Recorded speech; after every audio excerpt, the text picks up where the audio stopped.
The last tip to holding a good flowing conversation is to know when to end it. Yeah, I like Mercedes and Toyotas. Stop! Tell me pretty lies, look me in the face. Tell me that you love me, even if it's fake. We all hate awkward silences. Facts. Can't argue with that. It's one of the most uncomfortable moments in any social setting.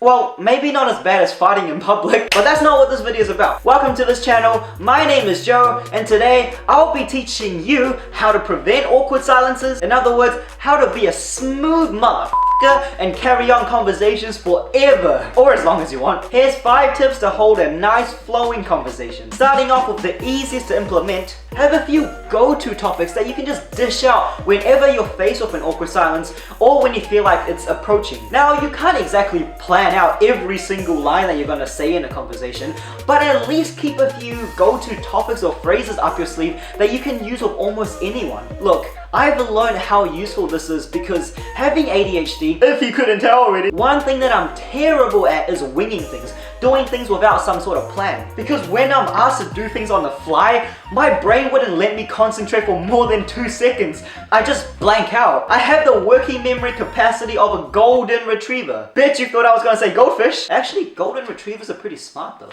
Damn it! See what I mean? Anyway, even if you don't have this problem, it still helps. That way, if you do freeze in the heat of the moment, you won't blurt out some random shit like, I poop with the door open. What? Some good ones include asking about their day, talking about the weather, ask about one of their hobbies, or just something that you know they're into. Bring up a recent event that you can both relate to. Or just scratch all that and abort mission.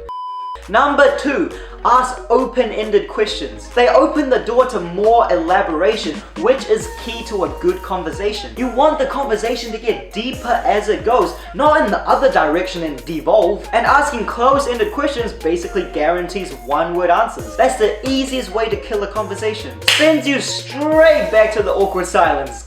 Good job. So instead, good open-ended questions involve the how and why questions because you're basically forcing the other person to elaborate. It's almost unfair how effective this is. You simply cannot answer those questions with like 2 words. How's your weekend? Shut up. On to the next tip. Actually try to listen. You guys already know how much I stress on this channel about being a good listener, but that's because it literally makes up 1/2 of a conversation. If you're a good active listener and are good at picking out things they say and processing it during the conversation, then it'll be hard not to think of good questions because you'll naturally be curious about things that they mention and will want to ask, unless they're really just a boring ass mother. But seriously, if you do this well, then your questions are gonna be the most well thought out ones that they've ever been asked. That shows them that you care and actually listen. People appreciate this. Trust me. Tip number 4, make them more comfortable around you. What this will do is make them want to talk and share more. So this tip is a bit different from the one so far, which were all focused on what you say, what you can ask to keep the conversation going. But the work shouldn't be all on you. A conversation is a 2-way street. They're in it too, so how do you make them do the work for you? Damn, that sounded hella psychopathic. The key is to make them think that you're interested. Well, ideally you would actually be interested, and ways to do that include eye contact, smile, open posture, facing them, facial expressions, and in summary, be more expressive. What the fuck is that?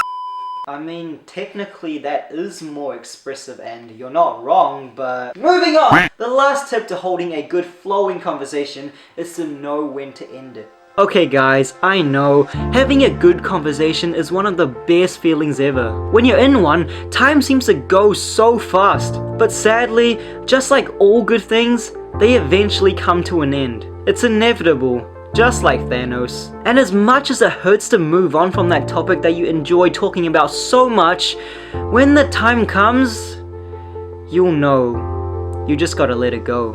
But don't worry, because the connection that you build with the person talking about sophisticated topics will only bring you closer until your next Hey you Joe's fan. Joe's not even good at his videos. This is my Come monologue. follow me at Don't ruin. Jeez, how rude. Anyway guys, that's all for today's video. Or shall I say tonight's video? Hope I taught you something useful or just put a smile on your face. I'll see you in the next one. But until then, go become so good at carrying conversations that they'll beg you for an awkward silence.